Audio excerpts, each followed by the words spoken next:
Drone દ્વારા દવાનો છંટકાવ કામગીરી બનશે સરળ। જી હા, એએમસીનું આરોગ્ય વિભાગ હવે રોગચાળાને ડામવા ઝડપી અને સરળ કામગીરી કરી શકશે અને આ શક્ય બન્યું છે ડ્રોન ટેકનોલોજી દ્વારા। એએમસી દવાનો છંટકાવ કરવા માટે હવે ડ્રોનની મદદ લેશે। ડ્રોન દ્વારા એએમસી પોતાના ભંગારના ગોડાઉન અને ખુલ્લા પ્લોટમાં દવાનો છંટકાવ કરશે। ડ્રોનમાં એક સાથે 10 લીટર દવાનો જથ્થો લઈ જવાની ક્ષમતા હશે, એટલે કે ડ્રોન એક વખતની ઉડાનમાં 10 લીટર સુધી દવાનો છંટકાવ કરી શકશે। ઉલ્લેખનીય છે કે અત્યાર સુધી કેટલીક એવી જગ્યાઓ હતી કે જ્યાં માણસો કે કર્મચારીઓ પહોંચી નહોતા શકતા, જો કે હવે ડ્રોન અવતાર દ્વારા એક પણ ખૂણો બાકી નહીં રહે। દવાના છંટકાવને પગલે મચ્છરોનો ઉપદ્રવ તો અટકશે, સાથે જ તેમના બ્રીડિંગનો પણ નાશ કરી શકાશે। અધિકારીઓનો દાવો છે કે પ્રાયોગિક ધોરણે શરૂ કરેલો આ પ્રયાસ તમામ વોર્ડમાં લાગુ કરાશે। અમદાવાદ મ્યુનિસિપલ કોર્પોરેશનની અનેક એવી જગ્યાઓ છે કે જે અવાવરૂ પ્લોટ હોય કે પછી ભંગાર રાખવામાં આવતો હોય। કોર્પોરેશનનો જ આ એક પ્લોટ છે કે જ્યાં એસ્ટેટ વિભાગ દ્વારા કોઈ પણ દબાણ દૂર કરાયું હોય, તે લારી ગલ્લા હોય કે અન્ય કોઈ પણ વસ્તુ હોય, હોર્ડિંગ્સ હોય, તે મોટી માત્રામાં આ પ્લોટ પર લાવવામાં આવતા હોય છે। જે જગ્યા પર કોઈ વ્યક્તિ દવાનો છંટકાવ કરવો ખૂબ જ મુશ્કેલ બની રહેતું હોય છે અને એટલા માટે ડ્રોન મારફતે આવી જગ્યાઓ પર દવાનો છંટકાવ કરવામાં આવી રહ્યો છે। મહત્વપૂર્ણ બાબત એ છે કે આ પ્રથમ વખત આ પ્રકારનો એક પ્રયોગ કરવામાં આવ્યો છે કે જેમાં મોટી સંખ્યામાં જ્યાં મચ્છરોનું બ્રીડિંગ હોય તેવી જગ્યાઓ પર ડ્રોન મારફતે દવાનો છંટકાવ થઈ રહ્યો છે। ડૉક્ટર મેહુલ આચાર્ય આપણી સાથે છે, તેમની સાથે વાત કરીશું। મેહુલભાઈ, આ પ્રકારનું આયોજન અગાઉ ક્યારે નથી થયું, શા માટે, શું હેતુ? આ પ્રકારનું આયોજન અમદાવાદ મ્યુનિસિપલ કોર્પોરેશનમાં ક્યારેય નહીં થયું અને આ વખતે અમને એવો વિચાર આવ્યો કે અમદાવાદ મ્યુનિસિપલ કોર્પોરેશનમાં એટલે કે આ ઉત્તર પશ્ચિમ ઝોનમાં ઘણા બધા ખુલ્લા પ્લોટ્સ છે અને ખાડાઓ છે, તળાવો છે અને આ એસ્ટેટના જે ગોડાઉનો છે તે પોલીસ સ્ટેશન છે કે જ્યાં ભંગારમાં જે બહારથી વાહનો પકડીને લાવે એ બધી જગ્યાએ મોટા પ્રમાણમાં મચ્છરનું બ્રીડિંગ થવાની શક્યતાઓ ઘણી બધી રહેલી હોય છે।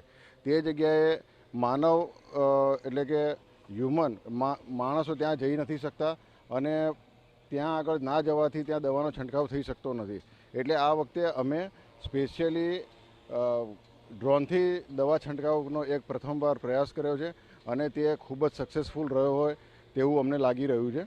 2-3 દિવસ પહેલાં પણ અમે જીએમડીસી ગ્રાઉન્ડની અંદર દવાનો છંટકાવ કર્યો હતો અને એના બાદ અમે તપાસ કરી તો ત્યાં આગળ અમને મચ્છરનું બ્રીડિંગ જરા પણ જોવા નહોતું મળ્યું। તેને ધ્યાનમાં લઈને અમને એવું લાગે છે કે આ દવાના છંટકાવથી અમને ઘણું બધું રિઝલ્ટ મળશે અને મળી પણ રહ્યું છે।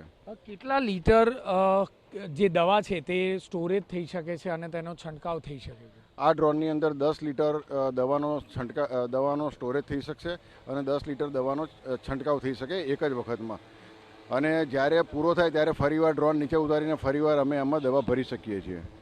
ટૂંકમાં કહીએ તો ખૂબ જ મહત્વપૂર્ણ બાબત છે કે અવાવરૂ જગ્યાઓ, ખુલ્લા પ્લોટ કે જ્યાં કોઈ પણ વ્યક્તિ સરળતાથી પહોંચી ન શકે તેવી જગ્યાઓ પર હવે ડ્રોન મારફતે દવાનો છંટકાવ કરવામાં આવશે અને આ જ દવાના છંટકાવના કારણે મોટી સંખ્યામાં જે મચ્છરોનો ઉપદ્રવ થતો હતો તેને રોકી શકાશે।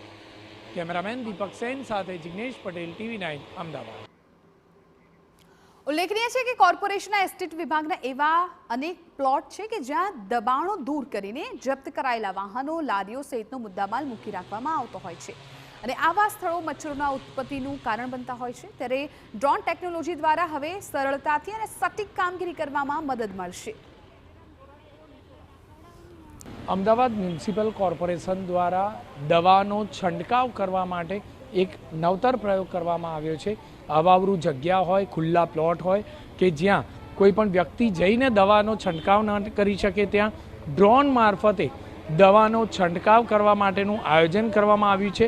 કોઈ પણ પ્લોટમાં જો ભંગાર પડ્યો હોય અથવા તો કોઈ પણ અવાવરૂ જગ્યા હોય કે જ્યાં કોઈ પણ વ્યક્તિએ જવું ખૂબ મુશ્કેલભર્યું બની રહેતું હોય, આવી જગ્યાઓ પર આ ડ્રોન મારફતે દવાનો છંટકાવ કરવામાં આવશે, એટલે કે જ્યાં મચ્છરનું ઉત્પત્તિ સ્થાન છે તે જગ્યાઓ પર સરળતાથી ડ્રોન મારફતે પહોંચી શકાય તે પ્રકારની વ્યવસ્થા કરવામાં આવી છે।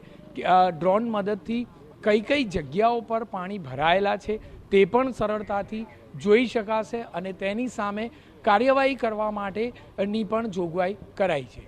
કેમેરામેન દીપક સેન સાથે જિગ્નેશ પટેલ, TV9 અમદાવાદ।